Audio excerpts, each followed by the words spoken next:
Hi guys, today we are going to be doing the Flower Files podcast a little bit different.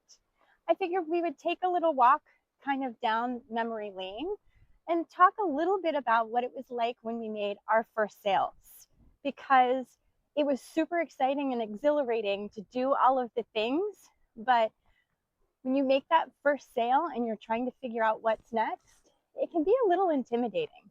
So I figured we would kind of take a walk and walk through. You've made a sale, now what? So let's take a stroll.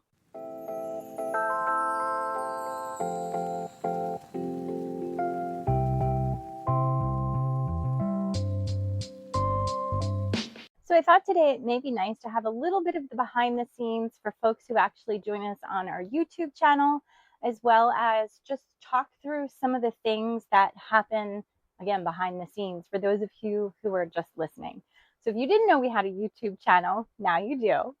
But I'm standing today in the greenhouse. The temperature on the thermometer is telling me it's a balmy 103 in here today. So one of the things that we learned when we sold our first plant or seed or flower, however you want to look at it, when we made our first sale, is we quickly learned that we needed a place for all of our plants to start. And I don't have a basement, so I couldn't do the stack shelving with the grow lights and trays. So one of our first large investments was in a greenhouse because I needed that temperature controlled growing environment. Today, we still have one truly heated greenhouse. We have another heated area, but it's not as temperature controlled as our little greenhouse here. We have everything in trays. We have everything. We use a shelf system in here where things start low, and then as they germinate, we pull them up to the different levels so that they get the most sunlight before they're moved to our hoop house. So that first sale actually comes from all of our seeds right here in this greenhouse. So I thought it'd be kind of neat to kind of look at some of the things that were behind the scenes for the greenhouse. Let's take a look at the hoop house. So if you don't know the difference between a greenhouse and a hoop house, a greenhouse is much more controlled, where a hoop house is not as temperature controlled with the environment with heaters and things like that. A hoop house gives you shoulders on the seasons. It gives you more of a growing season without necessarily having heat. We're gonna walk across my crunchy stones. But this is our hoop house. This is probably one of my favorite places to be because there's so much that we're able to grow in here, and it's kind of a step down process. So when you are thinking about making that first sale, you've made that first sale, and I really want to talk to you today about what to do next. How do you take that first sale and decide what you're going to do with that? Because it's really, really exhilarating. You've put in all of this work, you've planted all of these plants, you've put them in the ground, you've assembled them in some way. I don't care if it's a wedding, an arrangement, a farmer's market bundle, a handheld, something that you're just really excited and you've handed it to somebody and they've given you money for it. There is money exchanged. So you've made a sale. How do you make the decisions to strategically use that money for what's next? And that's really the gist of what I want to talk about today. Because when you first start, it's super easy to fall into the trap of, well, I made a sale and now I need to expand. Pause. Do you? Or do you need to do things more efficiently and more effectively? Because it's easy to grow, and keep growing without maybe necessarily growing in a way that makes sense.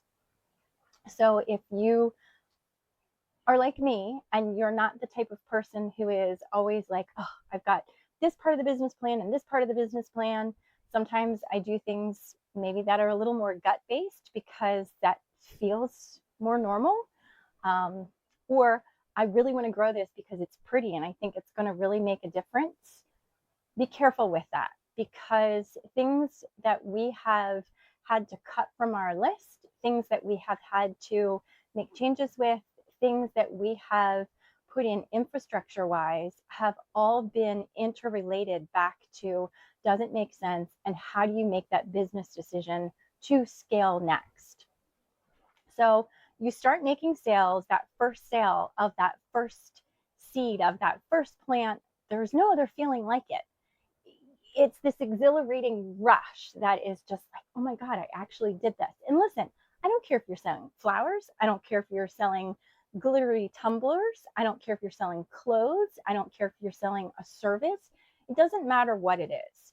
It matters how you make the decisions about what to do with it next. If you're going to expand your business because you're saying, okay, this is working, and now I can do these pieces and these things make sense, awesome.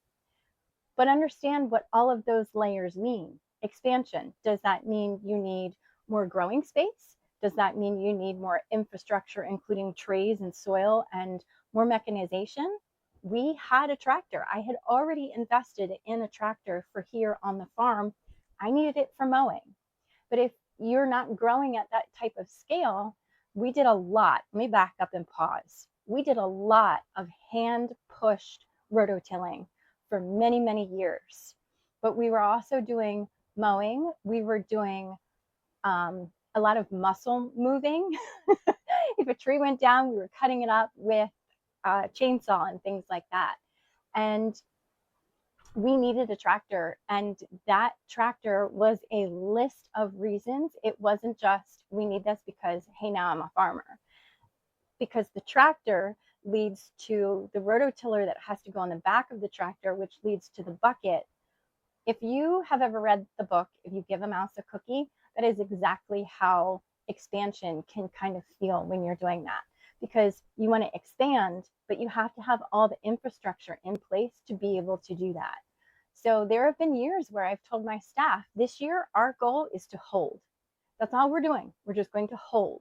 We're going to hold, and we're going to see what we can do creatively to make more profit, to watch that bottom line, and to understand what makes sense to do next.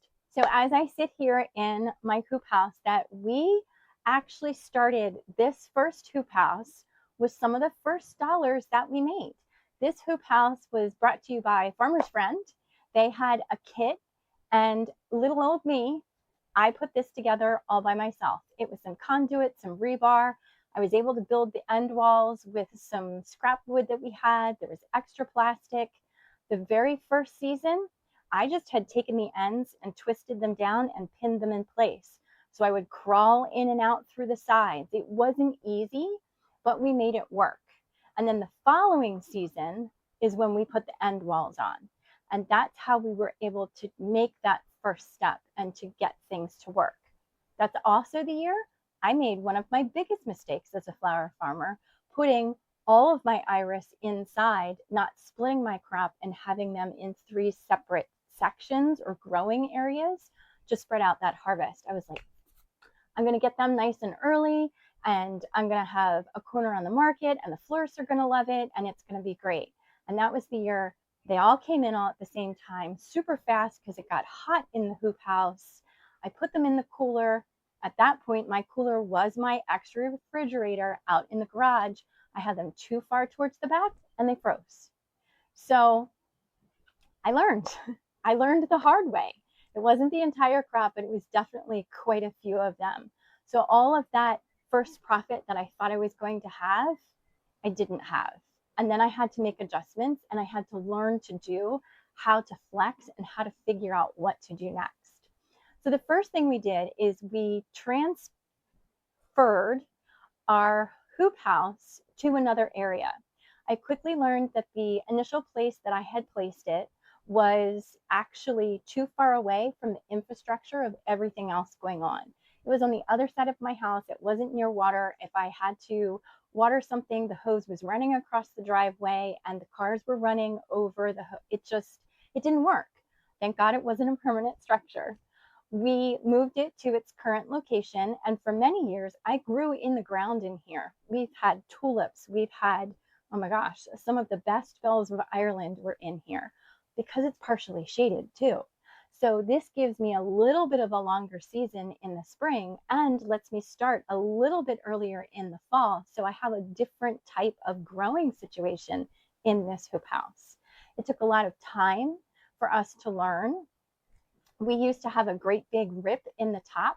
Something happened during a storm. We had a triangle rip, which I learned is probably the hardest to seal.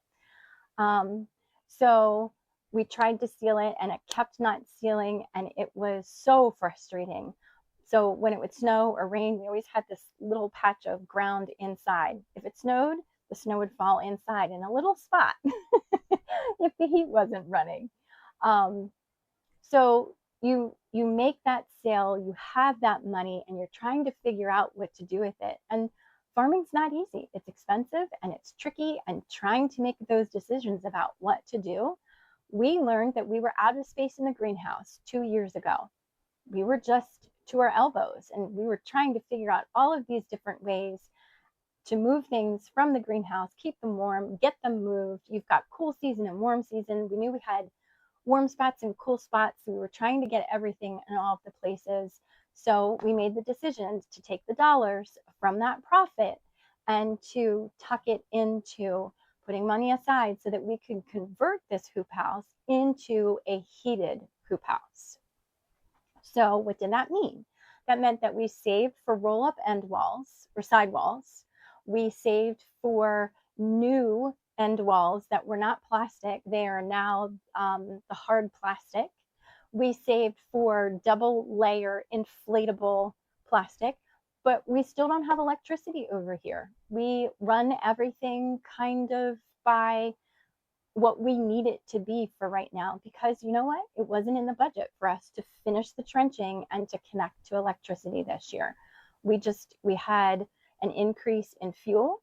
We had an increase in seed prices. We had an increase in a couple different things that we had to understand and figure out what we were going to do differently. So there were priorities, and there is enough insulation in here that we were able to offset those costs and still make this work. So it is a step down process, but sometimes the sales that you make may not go to exactly what you think they're going to go to. So you make that money, you have that sale, and you're trying to figure out, okay, do I keep going with this, or do I need to hold, or do I need to look at expanding? One of the other things we definitely have chatted about before, but I want to revisit, is the discussion between annuals and perennials. I feel like when you're looking on social media and you're asking that question of, I want to be a flower farmer, you maybe Google, what should I look up, or what's the most profitable flower? There's a lot of discussion that I see that is focused a lot on annuals, but there's a wide variety of plants that you can have that include shrubs. You need greens, you need a balance of annuals and perennials to all fit together so that you have a full profile of plants that makes sense for how you're growing. If you're doing winter sales, do you have access to greens, roping and wreaths and arrangements and all of those types of pieces? You don't want just one or two types of greens. You're going to need multiples. And how are you going to keep the deer out of it? So one little thing, one little sale becomes more and more and more. And it gets tougher and tougher as you go in, because when you first start and you have a couple hundred plants of each variety and it's little, and you make that step of like, okay, you know what, next year I'm going to double, I'm going to grow double because we did so well, and that's awesome and that's wonderful. And you can do that because maybe you can stretch your seed trays, or maybe you can grow things a little bit differently, or you change your rotation. All of that makes sense. But when you get to a half an acre and you double, now you have a full acre, and you have all of the pieces that have to be included in that. Your tractor is your tractor. That's not going to change. But your infrastructure, the number of trays, the soil that you need, the fertilizer, the compost that you need to add, all of your soil amendments, everything now is double as well. So if that dollar is not $2, are you doing the scale appropriately? And what do you do about labor? That's a whole other piece that you have to consider as well. Because that little bit that you can grow by yourself, if you double it, do you need 2 people? Do you need 1.5 people? Do you need 3 people? What does that look like? So there's a lot of consideration to think about once you have that dollar, once you have that first sale. That being said, I have focused on this mostly as a grower. But if you're looking at this from a business perspective, if you're looking at this from the taxes standpoint, if you're looking at this from revenue and how to divide it and how you take sales and how you pay yourself, do you take a draw against the business? Do you write yourself a paycheck? Do you what do you do with it? How do you account for taxes and insurances and all of those different pieces? Farmers market bundles and doing a wedding installation, that first sale between those two styles of selling are very different and require a lot of different types of infrastructure. So I want to make sure that it makes sense that once you have that first sale and you have those first dollars, you know how to scale and what to do. So we made our first sale. I did sell some of those iris.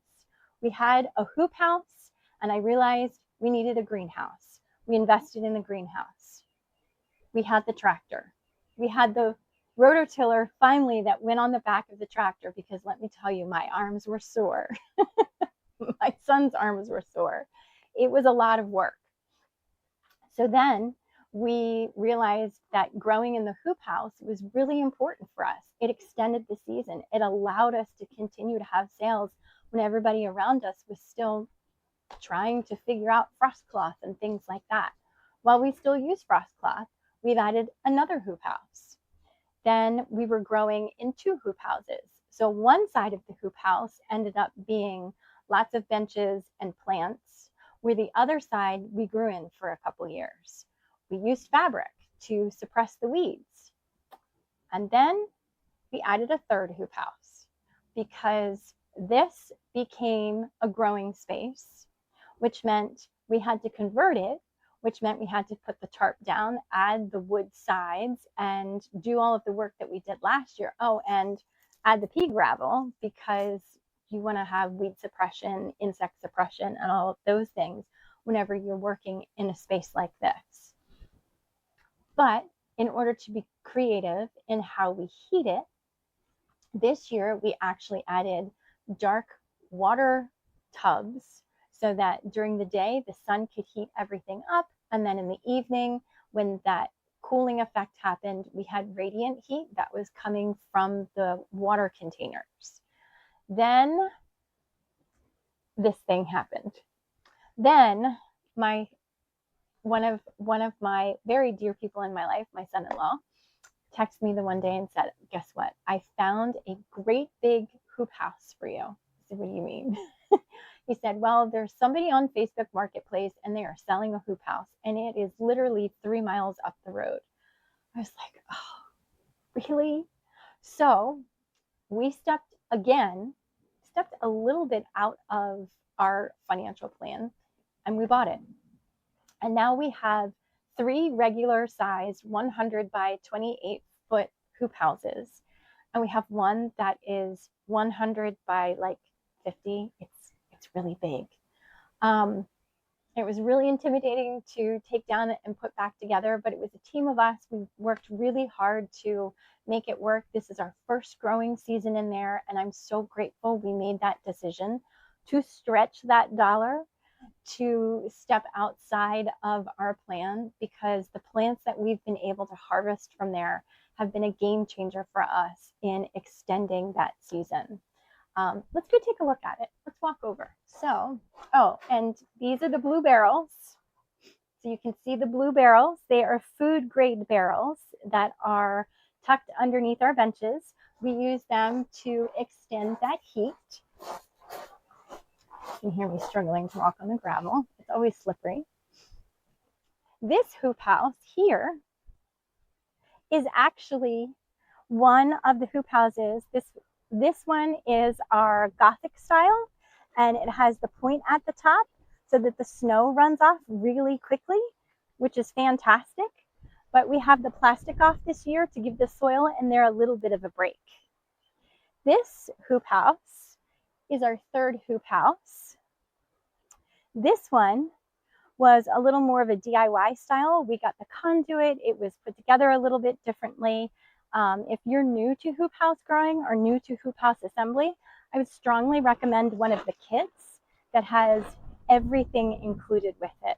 That one is probably one of the harder ones for us to manage because the infrastructure, it doesn't always match. But this baby, this guy, this is our newest and largest hoop house here on the farm. It is beautiful. It is filled with plants. We use this space to extend our season. We have sunflowers in a couple different rotations in here. So you can see in the far section, we have sunflowers. The one thing we've learned that it's very, very warm, and there's certain crops that we tried to push a little bit to see if we could get them to grow in here. It's been a very warm day, so you can see the agrostemma over here. It looks a little unhappy. It's very cranky with me. It's a little too warm for it. We have ranunculus all through here. That's all these short little guys with the little buds. The snapdragons are coming on. We have anemone, sunflowers, stock, cress. It's all tucked in here.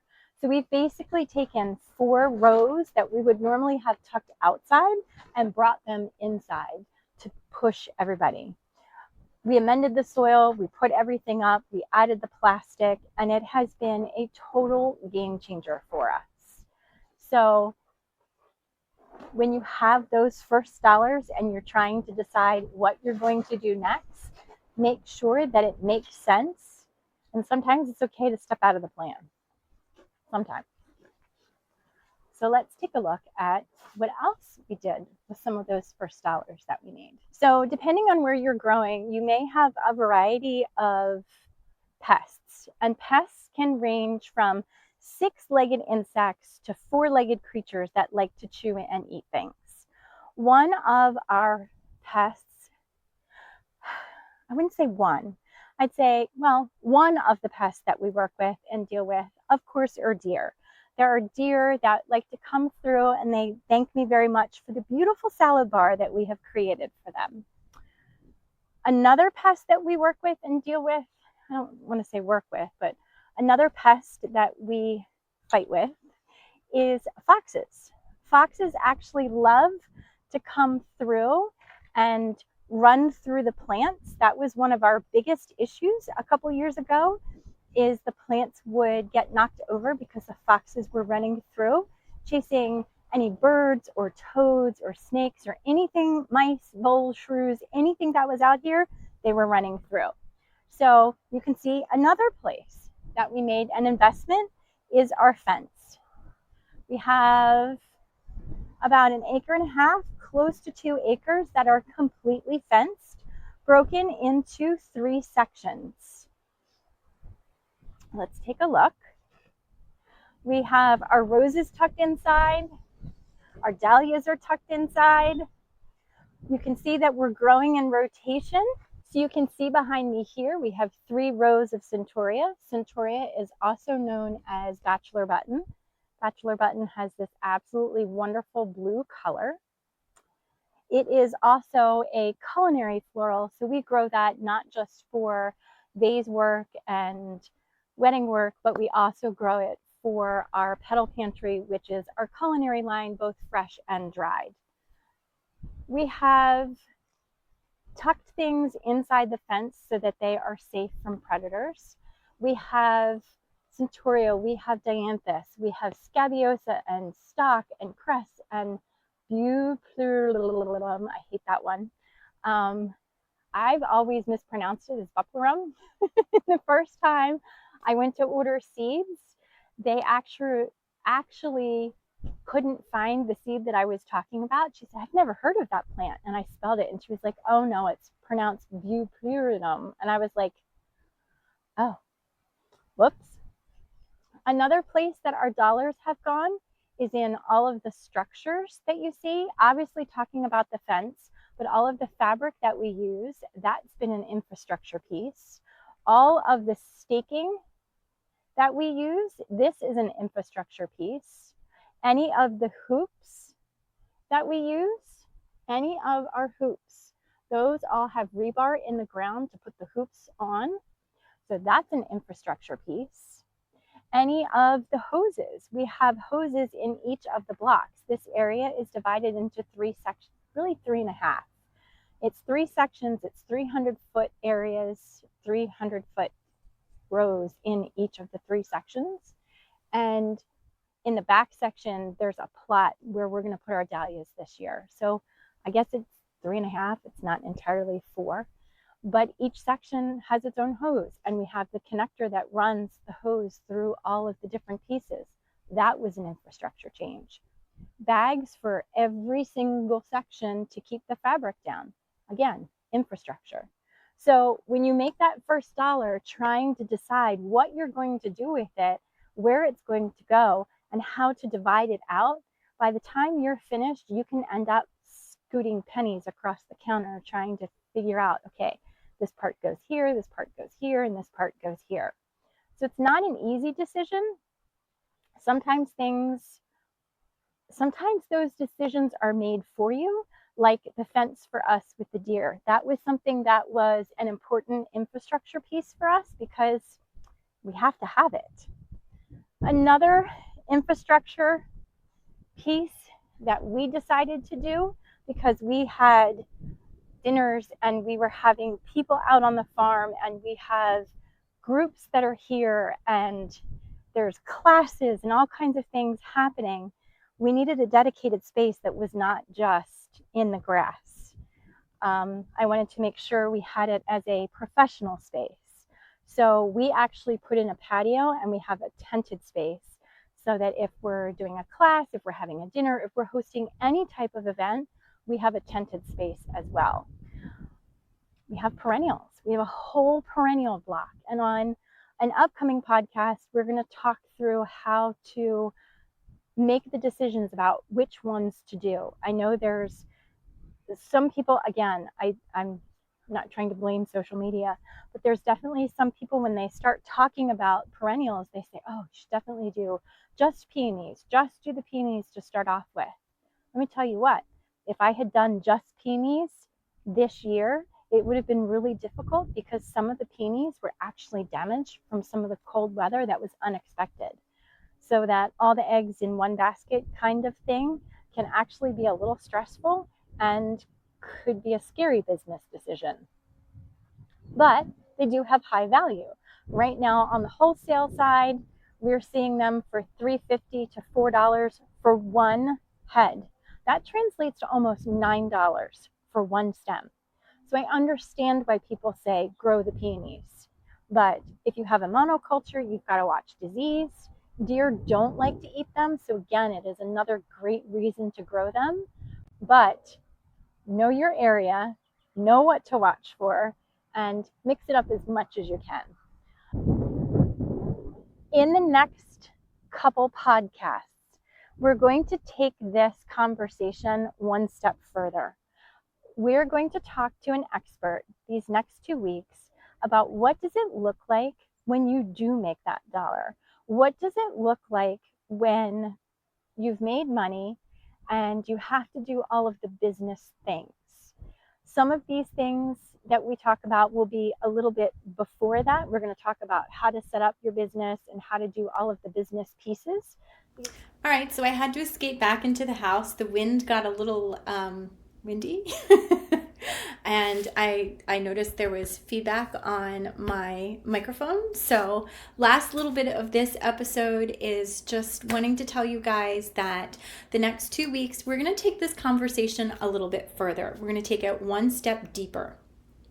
I have a 2-part series coming up with my favorite accountant who is going to help us talk through when you make that first sale, what are some of the things that you need to have set up? And actually, what are things that you need to consider before you even make that first sale?